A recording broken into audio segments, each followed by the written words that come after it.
Frank had spent 20 years of his life serving in the Marines.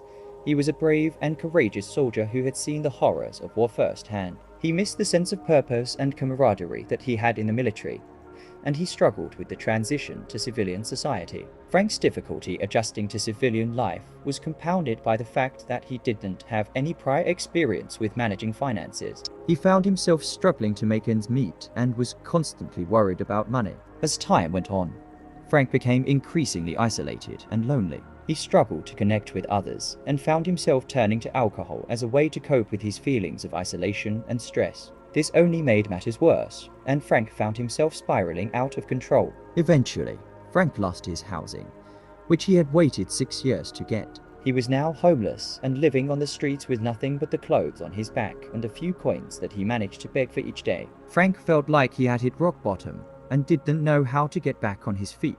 Frank wandered through the well-known streets of his hometown, his thoughts stuck in a loop, replaying a particular day from his past. It was a day when he lost a comrade during a special operation, and he couldn't shake the memory. His mind was like a hamster wheel, always spinning until he turned to alcohol to escape the pain. As he strolled by a row of shops, his attention was drawn to a hair salon. Its bright sign was a beacon against the grey backdrop of the street. Frank caught his own reflection in the window, and he stopped in his tracks, momentarily stunned by what he saw. The man staring back at him was a far cry from the soldier he once was. His hair was overgrown and unkempt, and his beard had grown to a length that obscured his features. Frank felt the pang of shame, realizing how far he had fallen. He had become one of the many homeless veterans who roamed the streets, forgotten by society, and left to fend for himself as he continued to stare at his reflection. Frank felt a sense of determination over him. He knew he needed to make a change to reclaim his dignity and start anew, but the path ahead was uncertain, and he wondered if he had the strength to face it. With a few bitcoins clutched tightly in his hand, Frank hesitated outside the hair salon, uncertain if he had enough courage to enter. He was met with disdainful looks from the staff, one of whom even wrinkled her nose and commented on his odor. Frank felt embarrassed and ashamed as he tried to explain the situation. "I'm sorry. I know I don't smell great, but do you think you could give me a quick buzz cut?" he said softly. Olivia rolled her eyes and shook her head. "Sorry, buddy. We're not a charity here. You try looking for cans in the trash instead," she said, pointing to a nearby bin. Feeling embarrassed and dejected, Frank turned to leave the salon. As he was about to walk out the door, he heard one of the girls sneer and whisper something to her colleague. "What a loser." The girl said it loud enough for Frank to hear. "I can't believe he even thought we would let him in here looking like that." The other girls laughed along with her, making Frank feel even more ashamed. Frank took a deep breath and tried to hold back his tears as he walked away from the salon. He couldn't help but feel like he didn't belong in this world anymore. He had given his all to his country, and this was how he was treated. It was a harsh reality that he had to face every day. Frank went out without saying anything back because he saw no point in reacting to something he was already used to. When he was outside, a young girl walked towards the salon. Rachel took one look at Frank and said, "Nice hairstyle, sir." She thought he had already gotten a haircut. "Thanks, but I don't really like it." Frank laughed and walked past her. Rachel was confused. "Sir, you just came out of our salon. Would you like to get your hair redone?" Frank stopped and looked at her with a smile on his face for a while. "Thank you, sweetheart. Your friends didn't have time for me," Frank said. He was trying not to blame them. Rachel thought it was strange because there were 2 available hairstylists. "Sir, come on in, and I'll fix your hair," Rachel offered. Frank sighed and felt like he was forced to tell her what really happened. "Oh my God, I'm so sorry, sir.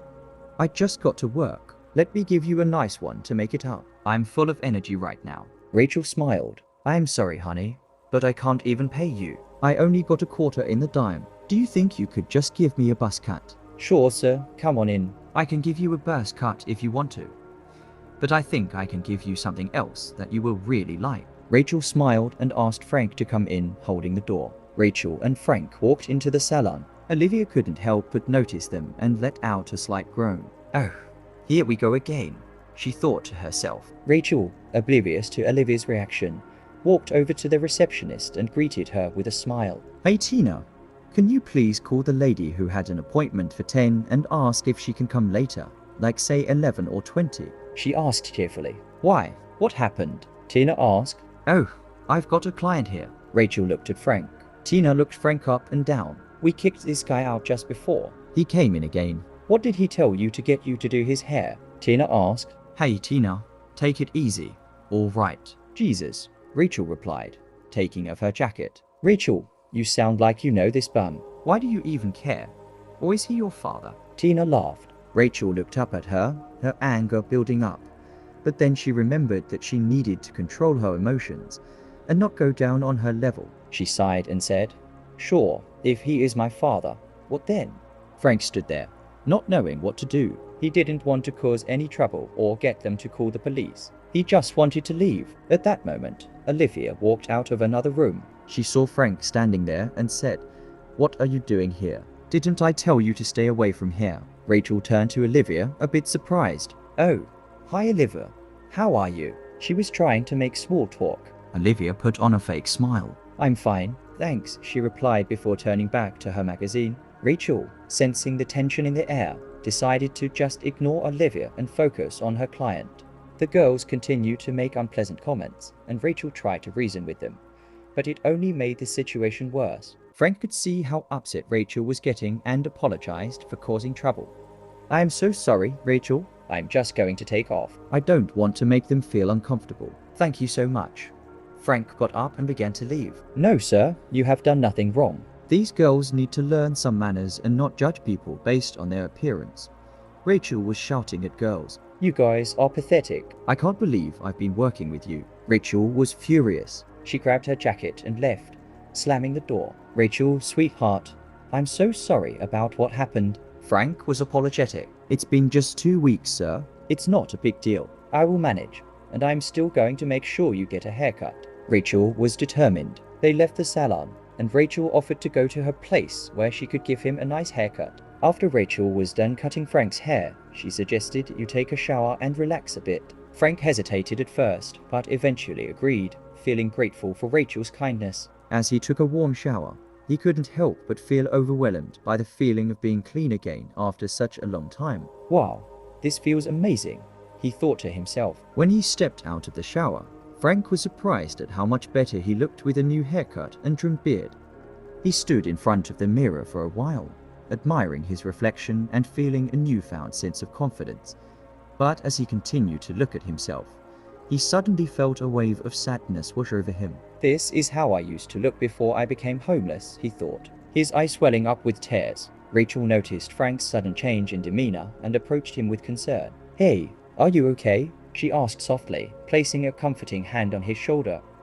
Frank wiped away his tears and managed a small smile. Yeah, I'm fine. It's just that I never realized how much I had lost until now, he said, his voice breaking a little. Rachel nodded understandingly.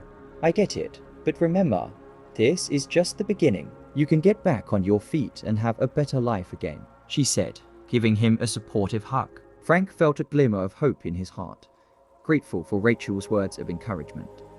Thank you for everything, Rachel. A renewed sense of determination to turn his life around emerged within him. As they sat together, sipping coffee, Frank told Rachel his story and how he ended up on the streets. Rachel was moved by Frank's story and realized how many people like him could be struggling on the streets. Rachel pondered how she could use her time productively now. After all, she wasn't going back to the salon. She wasn't that good yet, and therefore still on probation. She looked at Frank, and it dawned on her. Mr. Nash, do you know a lot of people that are homeless? Rachel asked suddenly. Yeah, I know a few, Frank replied. Then Rachel had an idea to practice her hairstyling skills by giving haircuts to homeless people for free. As she considered this, she thought it might be helpful to have some company and turned to Frank. Mr. Nash, I know this is a bit unconventional, but would you like to join me in going around and offering haircuts to those in need? Frank, with plenty of time on his hands, immediately agreed. Rachel and Frank approached their first customer for their new initiative, a homeless man named Mark, who happened to be a longtime friend of Frank's. As they made their way over to him, Mark was caught off guard and surprised to see Rachel with Frank, but he didn't initially recognize Frank due to his neat attire. It wasn't often that someone dressed so nicely would even acknowledge him, let alone strike up a conversation. How's it going? Frank greeted him warmly. Mark was taken aback. Frank, is that really you? Frank laughed. Yeah, man, it's me. Rachel and I are starting a new project, and we thought you might be interested. Mark looked skeptical. about what kind of project we're doing. That is by giving free haircuts to homeless people in the area, Rachel chimed in. As Mark's eyes widened in surprise. Wow, that's really kind of you people out there. Most people just ignore us or avoid us altogether. We're not most people, Frank said with a grin. So what do you say? Want a trim? Mark hesitated for a moment before finally nodding his head. Sure, why not? I can't remember the last time I got a haircut. Rachel and Frank exchanged a look of excitement as they began to set up their makeshift salon. It was just the beginning of what they hoped would be a meaningful and impactful project. As they worked, they discovered something surprising. Many of these people were skilled professionals who had fallen on hard times. They met former engineers, chefs, and even a former lawyer. Inspired by the resilience and talents of the people they met, Rachel began sharing their stories on social media, hoping to raise awareness about the issue of homelessness. To her surprise, the posts went viral, and soon social media users from all over the world were donating money to their cause.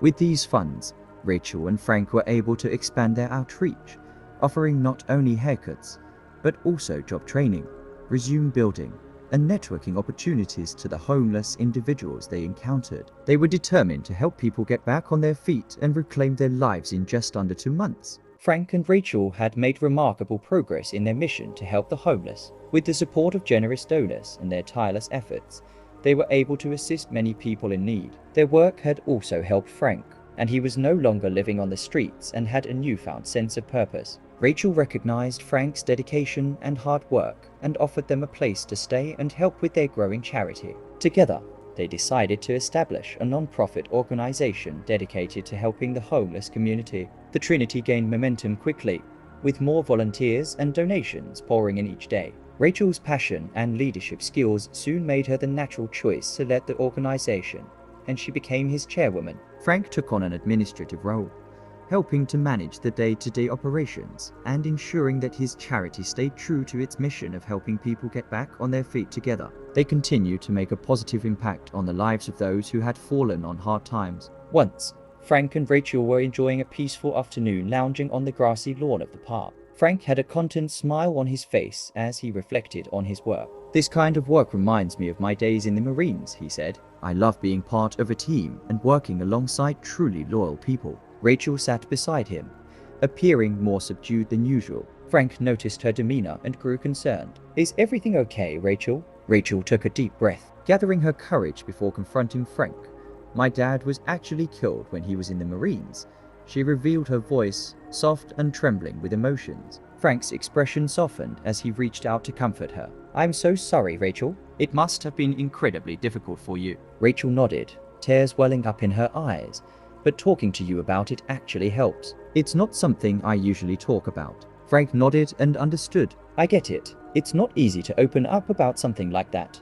But I'm here for you, Rachel. You can always talk to me. Rachel managed a small smile through her tears, feeling grateful for Frank's kind words and support. Thank you, Frank. That means a lot. Ever since Rachel's father passed away, she'd been searching for people who had served in the Marines. She believed that listening to their stories would bring back fond memories of her father's pride and eventually help her overcome her grief. What Frank didn't know was that when Rachel first saw Frank, she knew he was a former Marine based on his behavior and mannerisms. Their friendship deepened, strengthened by their shared experiences and their commitment to making a positive impact in the world. They knew that together they could accomplish great things and help many people in need. As Rachel and Frank walked home from work one day, they happened to pass by the hair salon where Frank was denied a haircut. Memories flooded back to them, and Frank couldn't help but stop and look at the place. Remember this place? Frank asked, a smile spreading across his face. Of course I do, Rachel replied with a grin.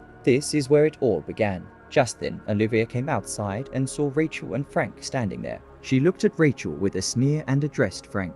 Is this woman bothering you, Mr. Nash? Rachel was taken aback by Olivia's hostility and looked at Frank with a puzzled expression. Not at all, Olivia, Frank said with a smile. In fact, Rachel is the new owner of the salon. Olivia's face fell. She didn't understand what was going on. But a moment later, she realized that the man she had previously kicked out of the salon was the same man who had bought it. She felt embarrassed and ashamed of her behavior towards Frank, and Rachel could see the guilt written all over her face. Olivia hesitated for a moment before speaking. I'm sorry for how I treated you before. "Mr. Nash," she said, and ran back inside. She didn't know whether to stay or leave. Rachel was taken aback by the unexpected turn of events. It transpired that Frank and some of his fellow charity workers had been on the lookout for a hair salon that would cater to everyone regardless of their background or financial situation. They had come across the owner of the salon who was struggling and expressed her willingness to sell it. Frank and his team seized the opportunity and decided to give the salon to Rachel as a token of appreciation for her hard work and dedication. When Frank shared the news with Rachel, she was overwhelmed and couldn't believe what she was hearing. "You guys bought me a hair salon," she exclaimed. "Yes, we did," Frank confirmed with a grin. "It's all yours." Rachel's tears of joy streamed down her face as she hugged Frank tightly. "I don't know what to say," she whispered.